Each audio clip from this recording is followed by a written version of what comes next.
Days later, at about 8 p.m., 24-year-old Orivaldo Malaquias Pinheiro, a local fisherman, sets out with a friend for some night fishing.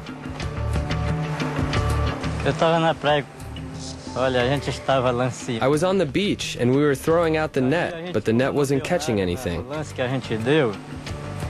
So we pulled it back in and left to see if we could find another position, to see where we could catch some fish.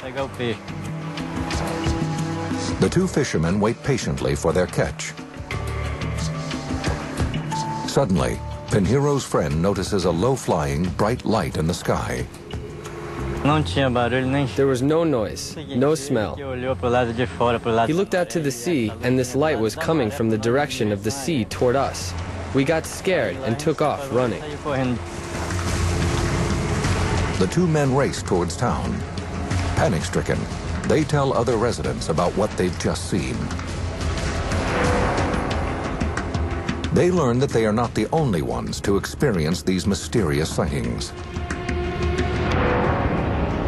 In fact, dozens of people say that over the past few weeks, they've been chased, as if they're being hunted down and attacked by the lights. 25-year-old dentist Lucia Helena Marquez says she too had a strange encounter on a nearby beach. Aí estávamos ali no mercado. We were at the market and there was a commotion. Houve alvoroço, né, que tava. This object appeared and everyone ran to the seashore. Objeto não identificado. We saw two lights hovering in the air. Lá para a beira-mar. One light would be on and the other would be off. Pelo ar. They kept doing it like a signal. A outra apagava e ficava assim, tipo sinal. The colors that we saw most were red. Red was the brightest color, then green, red, green, and yellow in the back. Depois o verde, era vermelho. Then it just disappeared. Depois sumiu. As residents of Colares struggle to make sense of these strange occurrences, 2 hours away in Belém, 25-year-old reporter Carlos Mendez gets a call in his office. I first heard pieces of information through telephone calls from people linked to the town. They were saying the newspaper should go there because these lights were appearing and the people were becoming very afraid. Mendez, who works for the newspaper O Estado do Pará, calls his photographer. The two men leave for Colares that night.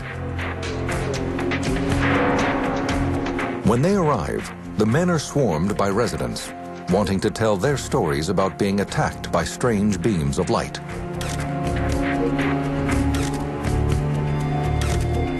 Some even say they have been wounded by the lights.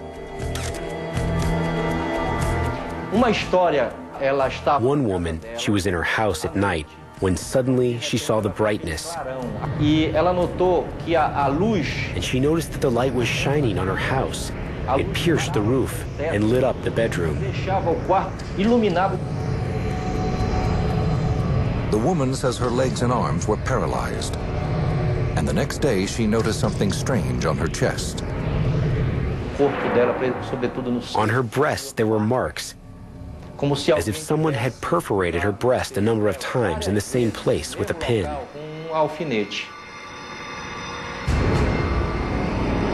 Other alleged victims tell similar stories.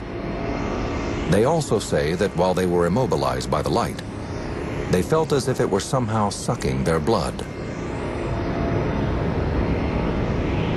Reporter Carlos Mendez never sees the lights for himself. He doesn't know what to make of the bizarre stories, but he can see that the terror is real. I noticed a lot of fear in those humble people. It was a sign that something very bad was happening.